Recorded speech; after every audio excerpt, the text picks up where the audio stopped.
wish to acknowledge the traditional custodians of the land we are meeting on, the Whadjuk people.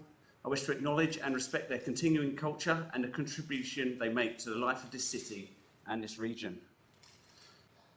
So I'll introduce the speaker for today, Associate Professor Mark Pascavicius, who's working in the physics department, and he's going to be talking on boron-based solid-state electrolytes for next-generation batteries. Yes, he started here in 2017 after a research fellowship at Aarhus University in Denmark, and his research is focused on renewable energy storage and is dedicated to developing new materials for solid-state hydrogen storage to store energy for automotive, stationary and concentrated solar thermal applications. And is also leading research into new solid-state ion conductors for battery applications, focusing on boron-rich materials. It's good to be here. Thanks to the organisers for inviting me, of course. Today I'll be talking about some interesting boron compounds. So they're not talked about too much, but these are boron hydrogen compounds, otherwise known as boranes, and they have some interesting chemistry, similar to organic chemistry in a way. And I'll talk about how we can integrate them into batteries. They perform quite well as solid-state electrolytes in those batteries. So I'll go over some of the fundamentals behind all of this today. So firstly, some acknowledgements. I'm part of the Hydrogen Storage Research Group. As shown here, it's growing all the time. There's new members that aren't even in the photo already. And of course, some funding and so on. But the main thing to point out is that the work that I'm presenting today, or at least some of it, is performed by the students. You know, they do all the hard work, of course. So, as Terry mentioned, my work into energy storage is split a little bit. I'll go a little bit about why we need energy storage, but our research sort of covers turning this renewable energy into storing that energy in three different ways. One is in using hydrogen to store that chemically, and then perhaps producing that hydrogen and exporting it. Another is using something called a thermochemical battery, which I won't talk about today, but that operates at high temperatures, like almost 1,000 degrees Celsius. Today I'll be talking about electrochemical batteries, which everyone's quite familiar with, I hope. These are the batteries in our phones and in our devices today. So of course, we're undergoing a bit of an energy transition at the moment. Over the last 5, 10, 20 years, you can see here, there's been a growth in renewables. Renewables are the yellow area, and fossil fuels, non-renewable resources, are the grey area. And each year, this is the percentage of each that is being built. So as we build more and more renewable energy, we have to think about energy storage a little bit, which I'll touch on next. So this renewable energy at the moment takes up a certain amount of our energy globally. And you can see a lot of that energy goes towards thermal. So this is in cold countries where they need heating. There's a little yellow square of renewable energy there. In transport, we have a even smaller yellow square because most vehicles still run on fossil fuels. But there is a large growth in this area where a lot of electric vehicles and hydrogen vehicles are being built. And the largest renewable energy component is for our power systems. So we have a lot of photovoltaic and wind power that needs to be integrated into our grids. So it's interesting that renewable energy is growing so much, and this is something we need to happen, but there's a problem with renewable energy, and that's it fluctuates over time and over space as well. So wind is better in some areas than others. The top graph is wind production from wind turbines over the year, and the plot below is from a photovoltaic power plant, and you can see there's lots of fluctuations over the course of the day in this case. So what we ideally want is to smooth out this fluctuation in production and to match our demand. So this red line would be what we demand over the course of the day. Green might be what we produce from renewables, and yellow could be what we store. And then that stored energy would then be produced or provided to the consumer when required. So energy storage coupled with renewable energy is important. At the moment, around the world, our energy storage is divided up like this. Most of it is pumped hydroelectric power. At least that produces the largest quantity of energy stored globally. Next is lithium-ion batteries, which makes up 7%, and that's growing very rapidly at the moment. And we also have molten salt storage, which operates at high temperatures. But as this lithium-ion storage becomes more important, it's actually quite good because it can provide a rapid response and provide electricity on demand to the millisecond almost.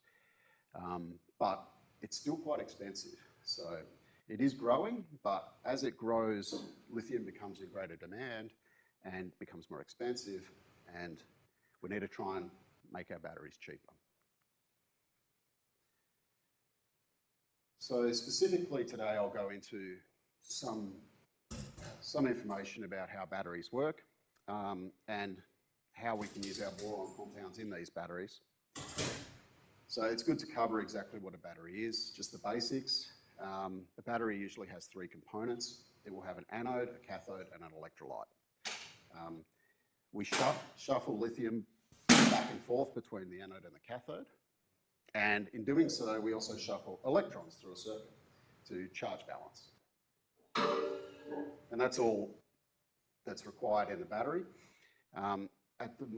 In standard lithium-ion batteries, this electrolyte is a liquid containing a lithium salt, and that just contains lithium ions and allows them to easily move between the anode and the cathode. There's different types of batteries, of course. There's some listed here, which have a range of different energy densities. As we head up towards the top right, the batteries have higher and higher energy densities, so we can get smaller and smaller batteries in our devices. If we're storing energy on a large scale, it's less important what the energy density is. Of course, we don't want huge batteries, but then again, it's cost that really matters. So there's also some problems that can happen with our batteries today. You can see some failure modes on the top left there. Some of these are related to leakage in the battery and so on. It can happen when there's a failure mode inside the battery. You can see some problems here if the battery is exposed to air. A lot of it can be related to the electrolyte. So the electrolyte is this liquid. It's actually a flammable solvent with a reasonably low boiling point. So it can become, quite volatile at modest temperatures. In fact, we also need other parts inside our battery and components to protect from things like dendrite growth, which is happening in the video at the top. This is pure lithium metal and in a battery cell, and as we put a voltage across it, we can see lithium growing in dendrites, and as soon as it touches the other side, it short circuits, in fact. But the big thing we're interested in, other than making batteries safer, is to reduce their cost. I've just got a few numbers put up here to show how expensive batteries are at the moment. There was a large battery installed in South Australia, a Tesla battery bank, and it can provide 100 megawatts of electrical power. And what I've done here is compare this system with a thermal battery that uses molten salts, which I mentioned previously, does have a certain percentage of installed capacity globally. And both of these large batteries cost about the same amount of money, about $100 million. But the thermal battery actually stores 10 times as much energy as the electrochemical battery for the same price. So it shows that batteries have good features that we want. It's a proven technology that can be installed quite quickly, but it is still expensive. So one way to get around some of all these problems that I've mentioned is to get get rid of the liquid electrolyte and to replace it with a solid. So there's some problems in doing that, which I'll talk about, but it can avoid certain issues with the liquid electrolyte. And it can mean things like we could replace our graphite anode with a pure lithium metal anode, making our battery smaller and cheaper. It can also mean that we have much better thermal stability in our battery, and it can even be made smaller and on a larger scale more cheaply, ideally at least. So a little bit of background. Solid state ion conductors, which you would require for a solid state battery, they're not new. These ion conductors have been known for a very long time. In fact, in 1833, the first was discovered by Faraday, and this was silver sulfide. So he actually managed to measure its conductivity, but it only conducted when he heated it up. So at high temperatures, this silver sulfide was a very good conductor, but not at low temperatures. And we'll get into a little bit about that later. Usually to conduct ions through a solid, you would need some sort of defect in the material. Sometimes you can have mobile vacancies or interstitial ions that can exist. Need some sort of ability to have a charge carrier moving through a crystal or through the defects in that crystal. So usually it's quite low at room temperature, and as you heat things up, everything becomes a bit more mobile and your conductivities usually increase. These type of materials have been studied for a long time, of course, and they're not only good for batteries, but other applications. They can be good in separation processes, in sensors, and of course in fuel cells and batteries. Fuel cells especially use ion conductors. There's many of these solid-state ion conductors that have now been studied, and this is a range of different lithium-ion conductors that conduct in the solid state. This is the ion conductivity at room temperature. They're given in sieverts per centimetre of all of these different compounds. You'll see they all contain lithium, and they're reasonably complex chemicals, often containing a small amount of lithium, or the lithium is doped into the material. And although these ion conductivities are reasonably high, so liquids are about 1 to the power of -2. These are reasonably high at room temperature. These materials have a lot of problems, and at the moment, most of them have a problem with their chemical stability inside, say, a battery. They'll react with the lithium and get reduced by lithium metal. And yeah, they can also have problems with their mechanical properties. Say they're too brittle and so on. So there's reason to study new materials that would conduct lithium at room temperature. And there's actually a range of boron-based materials, which I'll go into soon, that can fit into this table as well. Before we get to that, a little bit about these boron-hydrogen compounds, otherwise known as boranes. They can become salts, which I'll talk about later, where there's a metal cation and a boron-hydrogen anion. First, though, molecular boranes were discovered for over 100 years ago. Here is B4H10, which was discovered in 1912. A lot of research was done in the 1950s and 60s, actually, studying these boron-hydrogen compounds. This is actually a picture of a plane that was developed and test flown for the US military, and they flew it using a borane fuel. So the hydrocarbons in regular jets have a high energy density, of course, but it turns out the boron-hydrogen compounds have an even higher energy density. So, of course, if you get more bang for your buck, you would want to be running your planes on boron-hydrogen compounds. They do burn green like this because of the boron in them, but there's a big problem. and it actually killed the entire program. And that is, when you burn a hydrocarbon, you end up with carbon-oxygen compounds, gases coming off. The problem with it, when you burn a borane is you get boron-oxygen compounds, and they're solids, and they block up the rocket engines, and then your plane doesn't fly anymore. So they had a lot of problems with this, and they couldn't get around it. So they stopped their research into that area. But there's a lot of energy in these boron-hydrogen compounds. Research was then done in the 1940s on metal borohydrides. Some of you will know these. Here are the first ones that were discovered in 1940 as part of some military programs, in fact.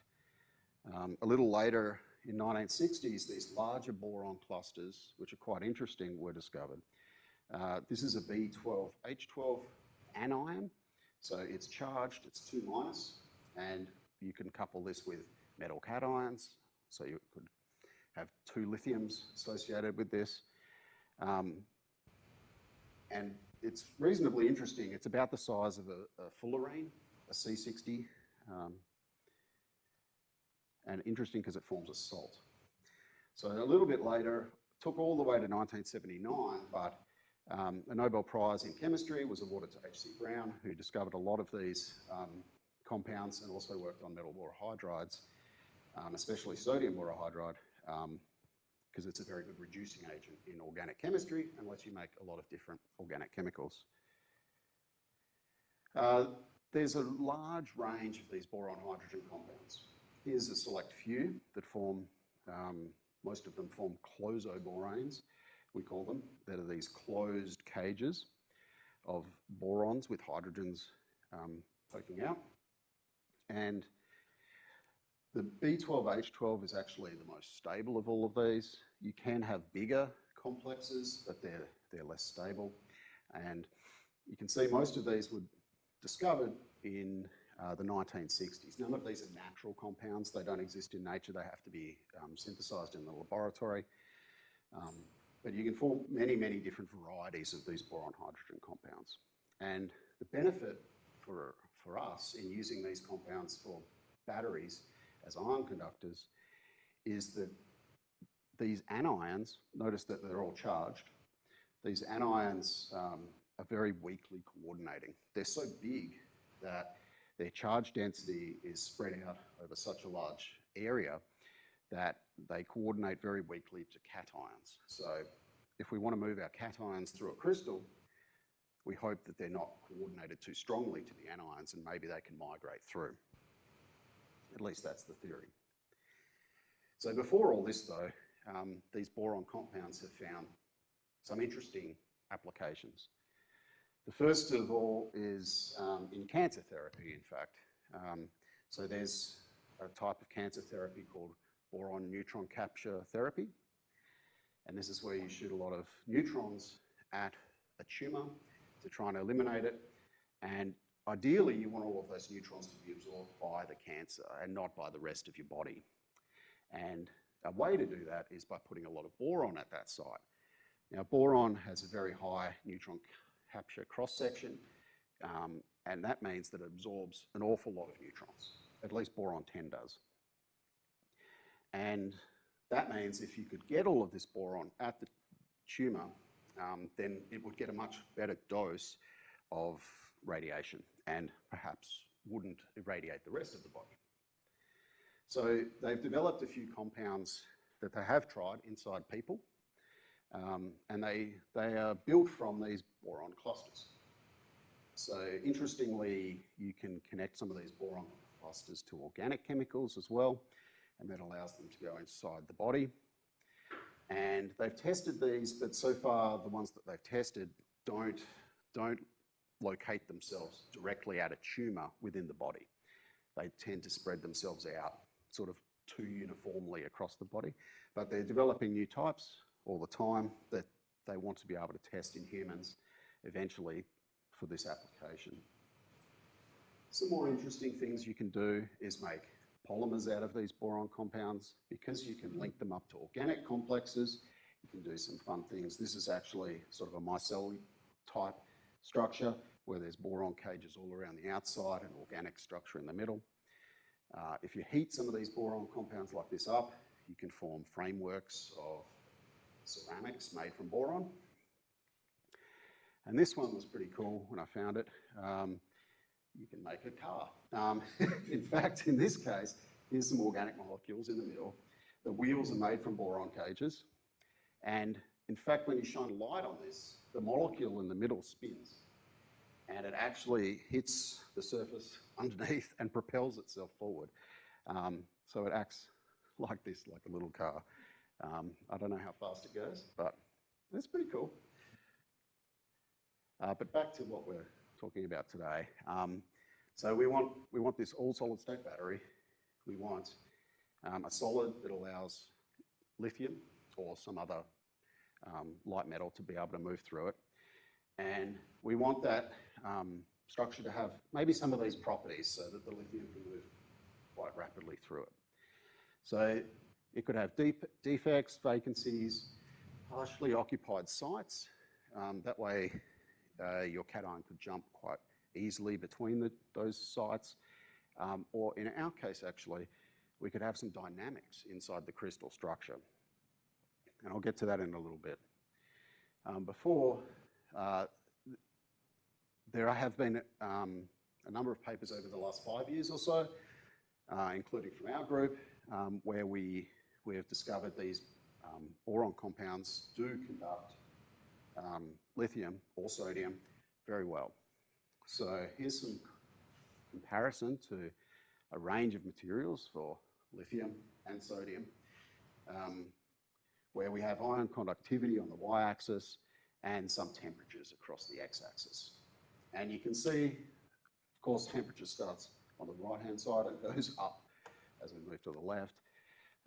But as we heat things up, they become more conductive. The ions can move more easily through them, those crystals. So this is all in the solid state. And in some of the compounds, we see these step functions in the ion conductivity.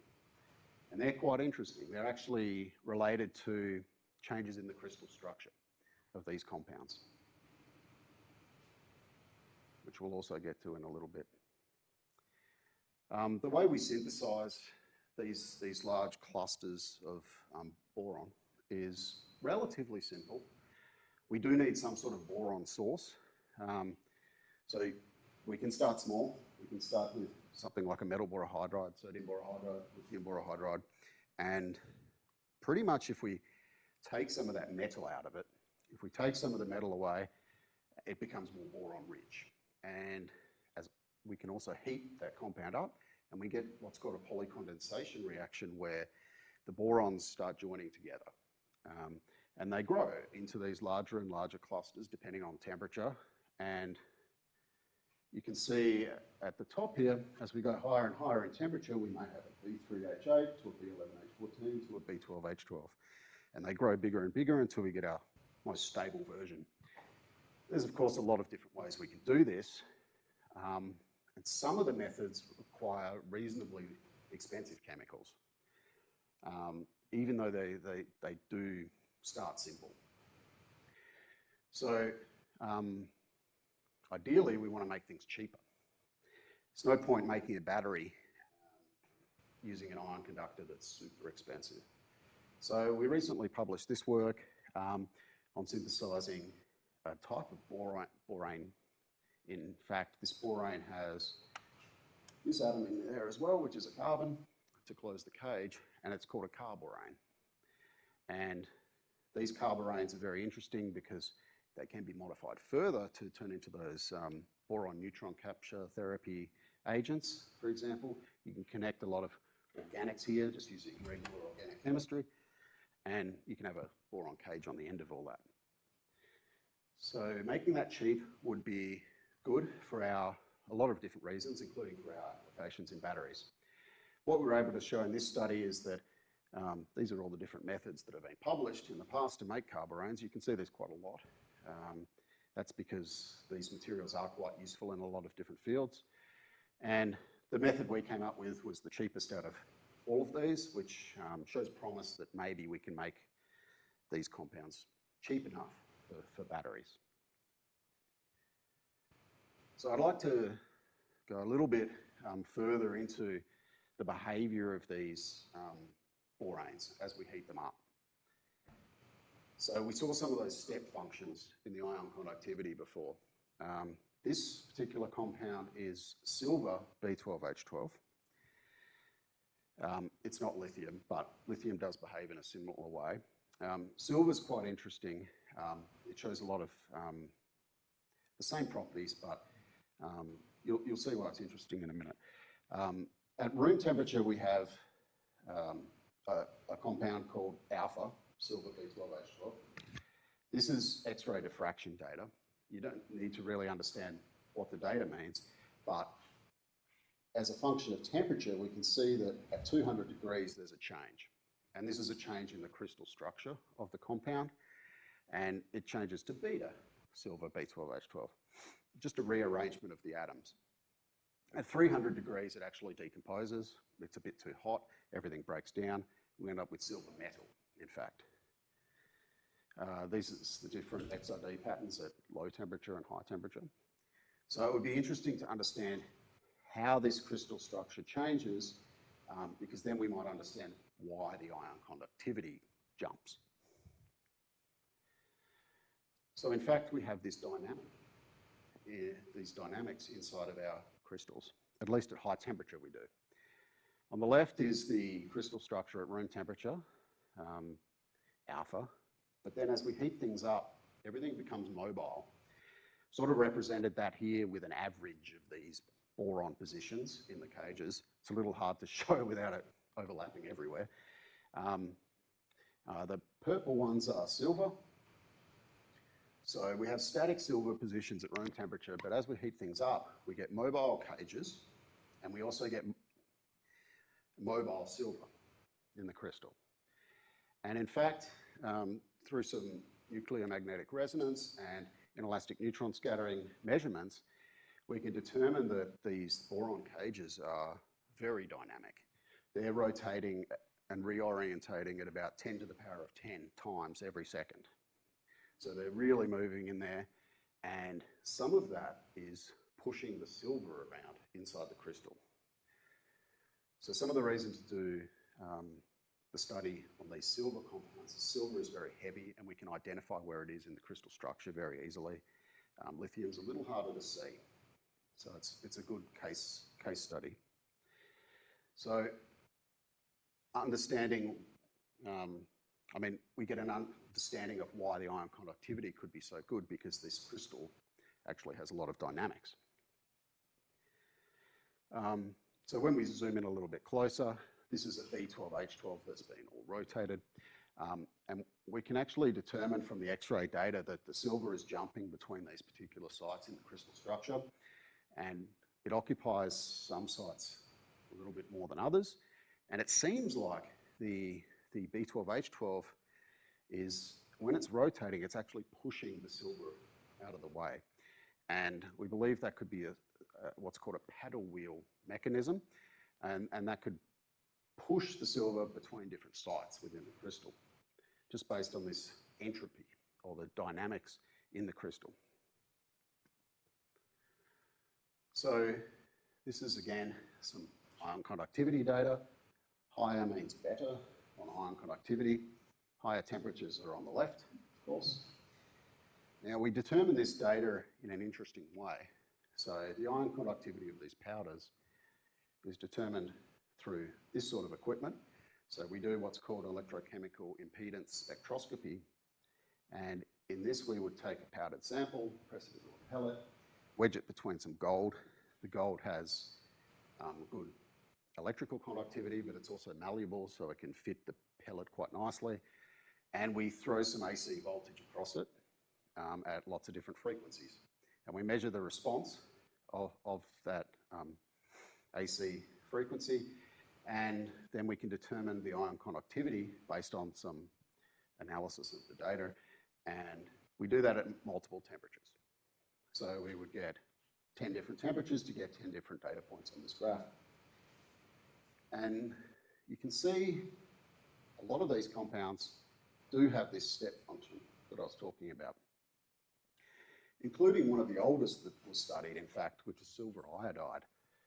It shows an enormous step function at quite high temperatures, but its ion conductivity is one of the best ever discovered, in fact, for quite a simple salt. That crystal structure doesn't really have dynamics, but it does have partially occupied silvers in its crystal structure. So the silver is still mobile. And when we look at the compounds, the silver boranes that we synthesized previously, we can see that their ion conductivity at room temperature is reasonable, not fantastic, but we do see this step function up at around 200 degrees, and this is where we did see the structural change. So we do get good ion conductivity, but only when we're in this high temperature dynamic polymorph. So really what we want to be doing is moving this down to room temperature, right? We want to have this dynamics in a room temperature structure.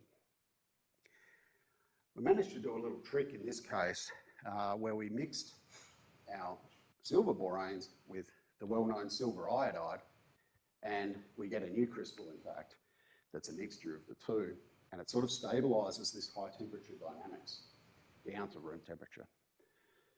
So here at room temperature, we get some of the best ion conductivities of a metal borane. But it's silver, right? Silver's a little bit expensive. You wouldn't really want to use it for batteries. It was considered at one point, of course. The work on silver iodide was in the 1950s, and there were quite a lot of research into why it was such a good ion conductor, because it was just so extraordinarily high. And as time went on, a lot of researchers moved on to lithium. So you can see here in the 70s and 80s, these are solid state lithium ion conductors that were developed. And this is their ion conductivity, order of magnitude at least. And the typical cell that the battery was made from. We don't want to use silver because it's so expensive, but recently something interesting's happened, I guess, in the lithium space, and that's lithium has become extremely expensive. So this is the cost of lithium carbonate, the precursor for lithium metal, and goes from 2020 to 2022. And the price in 2020 was $8,000 a tonne, and now it's $80,000 a tonne. And it's an extraordinary, almost exponential jump in cost. And a lot of this is because everyone now is moving to electric vehicles. A lot of the automotive suppliers have, said that they're going to only make electric vehicles. And a lot of countries have, commitments to transition towards renewable energy. So they just can't dig up lithium quick enough. And it's very expensive now. Some people are now, well, have been for the last few years, looking at other types of batteries, moving away from lithium.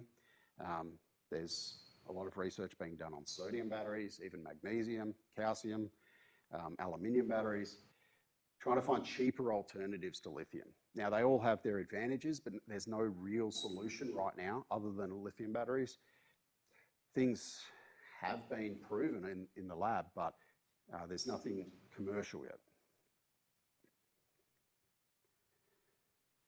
So we've sort of shown that we have promising solid-state ion conductors with these metal boron compounds, but we want to understand their properties a bit more, and we ideally want to get a lithium or sodium boron hydrogen compound operating down at room temperature with very high ion conductivity. So we had to come up with some ideas on how we can do that. And one of the things we thought is, there's lots of possibilities. One thing we thought was we could try and change the size of these boron hydrogen compounds. If we made it even bigger, this anion, it would be even more weakly coordinating, and maybe the cations could flow even more rapidly through the structure. So is a bigger compound going to be better? So we supersized our boranes. This is the regular B12H12. This is about the size of the fullerene. And we replaced all the hydrogens with chlorine, bromine and iodine, and they get quite big, these anions. So that's done by just reacting the borane for a long time with the elemental halogens, and it can get replaced completely by that halogen. And I won't go through all the data, but they all behave the same as each other, in fact. And similar to the silver B12H12. Here we have the sodium version of the B12 chlorine 12, B12 bromine 12, and B12 iodine 12. And they all behave in the same way, and they in fact all have the same crystal structure as one another, or the same space group. So we have static structures at room temperature, and then at high temperature we do have dynamic structures. We know that these cages begin to rotate. The problem is that they rotate at 500 degrees. So it's not really room temperature where we wanted it to happen. We did solve the crystal structures. The room temperature versions, in fact, are exactly the same as lithium B12H12 and even silver B12H12. Same crystal structures, but at high temperatures things do become dynamic. What we did is we studied their thermal properties. It's a bit of a mess here on the left, in fact, but this is all of the different compounds, B12H12, chlorine 12, bromine 12, iodine 12, as a function of temperature. We heat them up and cool them down, and these little peaks are endotherms and exotherms that show that there's a phase transition happening. And they happen at slightly different temperatures for each one. We've plotted them up here. So this is the temperature of that phase transition versus how big the compound is, really, how big the anion is. And we can see there's actually a trend. So in fact, the bigger the anion, the higher the transition temperature. So maybe we're going too big. We sort of had to have a think about why. We thought that this transition temperature could be at lower temperatures, but in fact it wasn't. And if we sort of think about the energy required to get these compounds to reorientate, the heavier they are, the more inertia they have, it may require more energy in order to get them moving in the crystal. So we know that they transition at high temperatures, but let's measure the ion conductivity and see what it looks like. So they are very good ion conductors. This is extremely good ion conductivity up here, but it's at 500 degrees.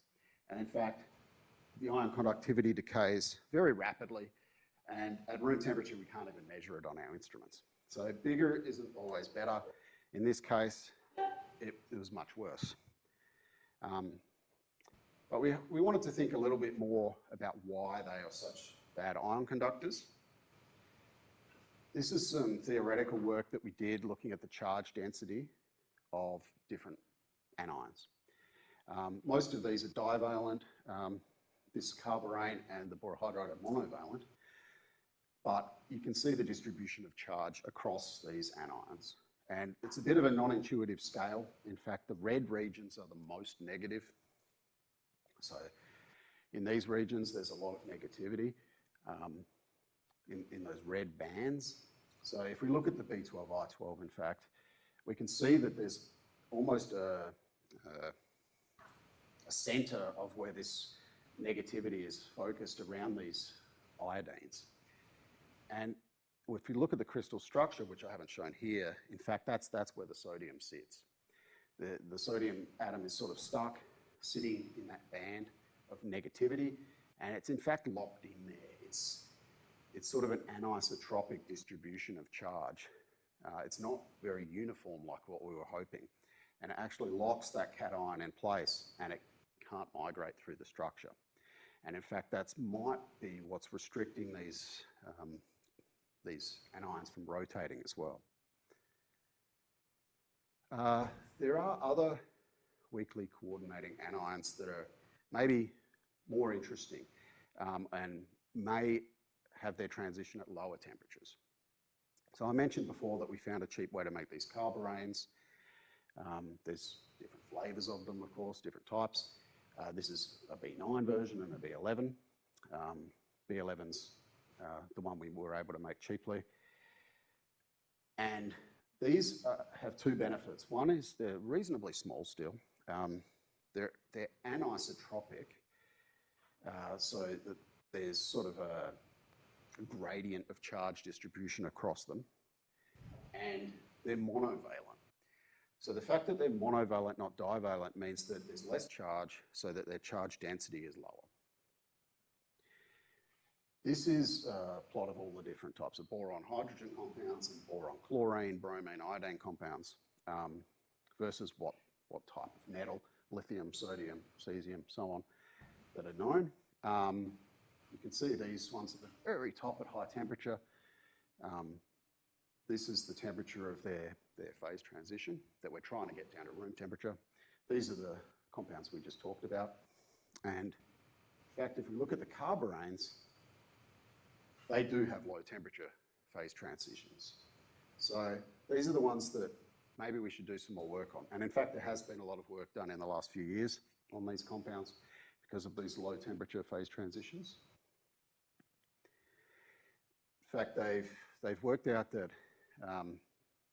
here's a graph showing the sodium carborane versus a B10H10 versus a B12H12. And this is the ion conductivity versus temperature again. So there's some step functions in there as we change structure.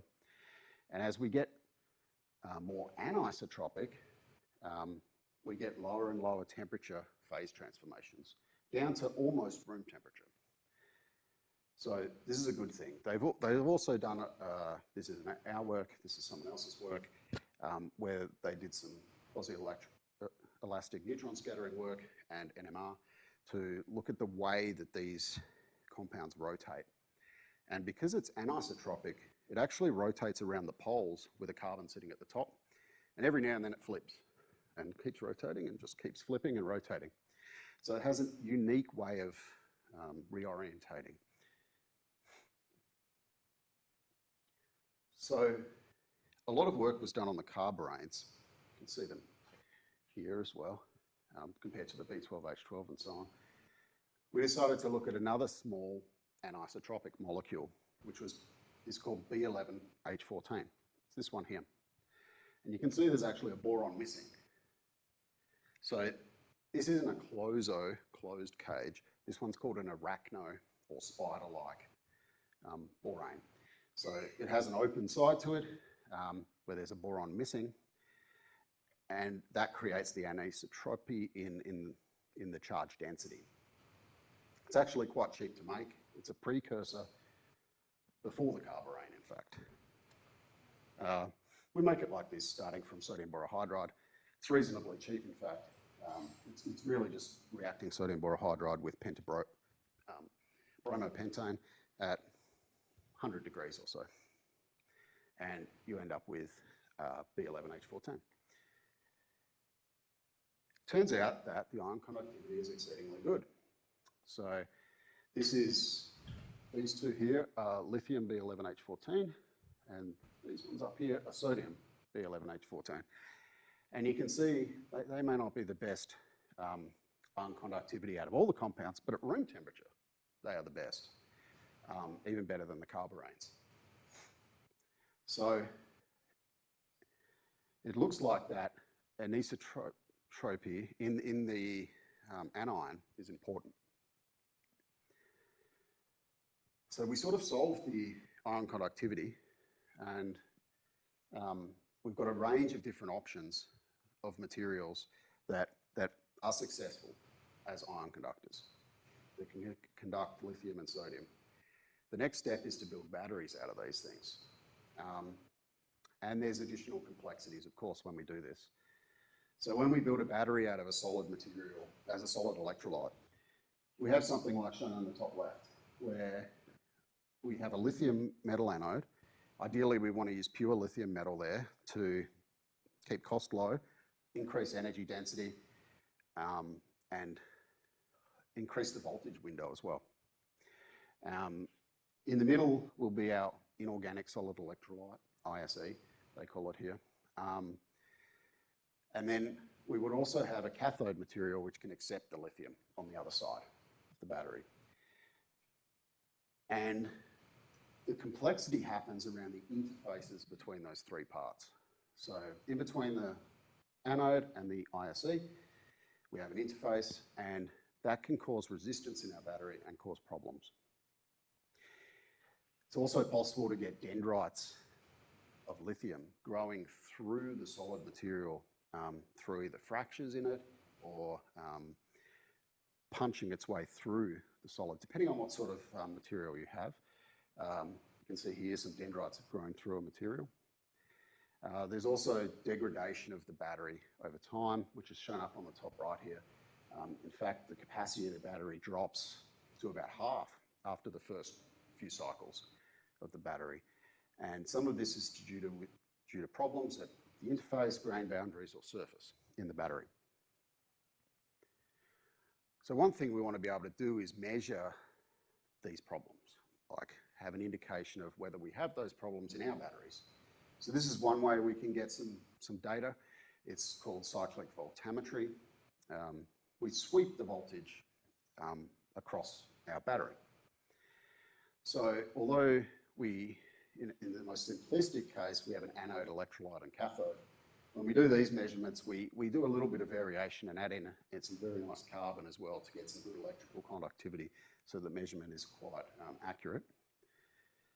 We press all this into a pellet, seal it into a cell that's made out of Teflon, so it doesn't conduct electricity. And on either side is an electrode that can conduct the electricity, and we scan DC voltage across this at a very slow rate. So this measurement might take 24 hours or so. And what we end up with is the red curve here, and this is the current that we see at various voltages.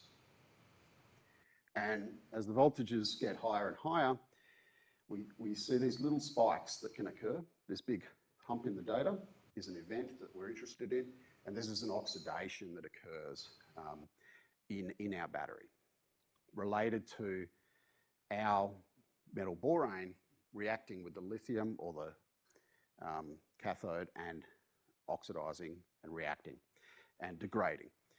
The second time we run our battery is this blue curve, run this DC voltage scan. We don't see the peaks anymore. It only happens on the first cycle, so this degradation occurs on that first step and pretty much ruins the battery straight away. So it means that what we want to have is a more stable, either a more stable electrolyte or something that's more chemically stable with the cathode that we've picked. We can also measure the degradation over time between these interfaces. One way we do it, if we're interested in the way that it reacts with the lithium, is create a symmetric cell where we have two anodes, in fact, both of them lithium. We have our pellet of solid state electrolyte in the middle, and we just move lithium back and forth between the two through our material and onto the other side. The way we do it is just by cycling the current. So when we cycle the current, we're just pushing electrons around, which push this lithium around, and then we flip and go the other way again. And as we cycle that current, we measure the voltage. And that voltage tells us something. So this is time in hours, long time. We cycle it many, many times, thousands of times, and we measure the voltage, and you can see here that the voltage is growing over time. And why is that? Simple formula, V equals IR. If our current is constant and our voltage is going up, it means our resistance is going up. So the resistance in our battery is increasing over time, and that means our interface or our grain boundaries or something in our electrolyte is degrading over time. So it's quite a simple measurement, and we can get a lot of information from it. It's not always the anode, sometimes it's the cathode. The cathode is actually more complex in a solid state battery than it is in a normal battery. And the reason is that this cathode needs to be able to conduct electrons, because those electrons have to meet the lithium to charge balance. The cathode also needs to conduct the lithium to the place it needs to get to. and it also needs to be able to absorb that lithium into its structure. So the way that we make these cathodes is actually by blending a few different materials together. We have an active cathode material which will accept the lithium, but we also blend in some graphite which will conduct electrons, and we blend in some solid-state electrolyte, in fact, which will move the lithium around. So we have three different things sitting in our cathode, and that creates sort of a complex environment. And when we're taking lithium in and out of our material, it's also growing and shrinking, growing and shrinking every time, and that can create fractures. So you can see here that after 100 cycles, the material doesn't look so nice anymore, and in fact the pellet can totally break apart on a macro scale. We can do further testing on our full cell batteries. This is a particular type of measurement where we will cycle the battery hundreds of times. You can see its capacity is in this aqua line. It's dropping over time as we cycle. This is in fact the voltage of the battery every cycle from the first cycle to the 300th, and you can see its capacity of the battery is dropping. It's degrading over time. And this does happen in regular batteries, but as we test our solid state batteries, we can see sometimes that it's quite obvious, this degradation. We can do impedance spectroscopy as well to look at the resistance of different parts of our circuits to try and give us information about whether our degradation is occurring at the interfaces or in the grain boundaries and so on. But really, we have to reduce the resistance. There's a lot of ways to do that. Just reaching the end of the talk, I'll just go over a simple way that we can tackle that problem. There's many ways to do it, but there's a lot of interface engineering that can occur to try and improve contact and let things be as uniform as possible at those interfaces. One way to do it is what we call liquid phase therapy. So even though we're doing solid state batteries, the bulk of the material we want to be solid, we could introduce what's called a wetting agent or a liquid at that interface. And that's something that's been done in the literature quite a lot.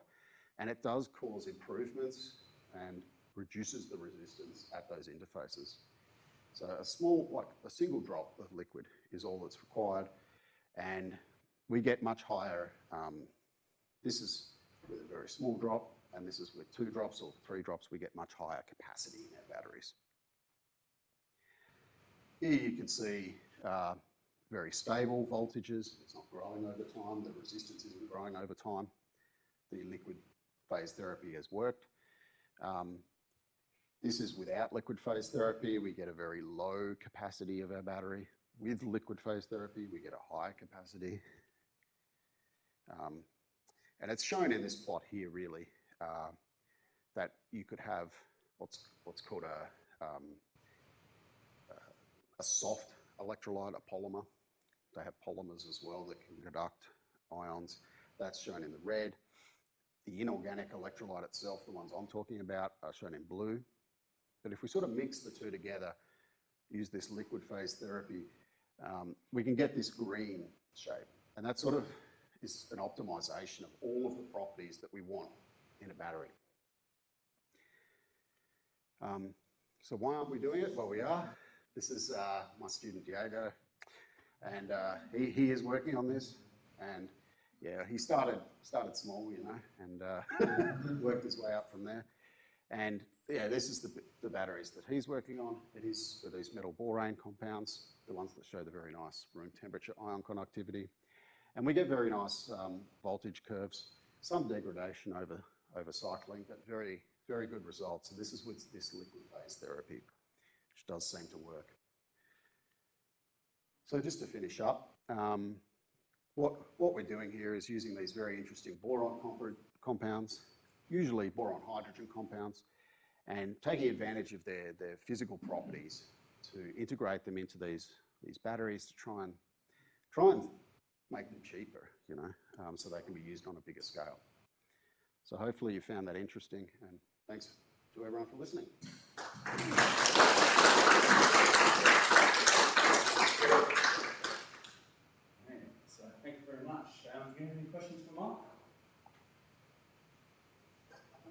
One of the things you're talking about is you're trying to make these cheaper. What's the price of like raw boron as opposed to raw lithium? Yeah, true. So all of the current liquid electrolytes, they actually do use, well, some of them use lithium boron fluoride inside them. So they do have some component of boron, but boron comes from borax. It's mined, it's pretty cheap. So that part of it's fine, but like it's, I forget the price, $100 a ton or something. It's not too much borax. But processing it from that point all the way to a borohydride and then to a carborane is where the problem comes in. Yeah, so it can be expensive still.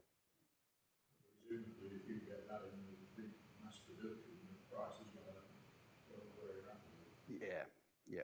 Yeah. I mean, yeah, if we make enough of these, the price will drop, right?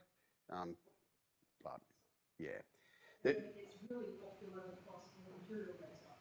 yeah, because there might not be enough boron. Yeah. Yeah. Most of it's in Argentina as well.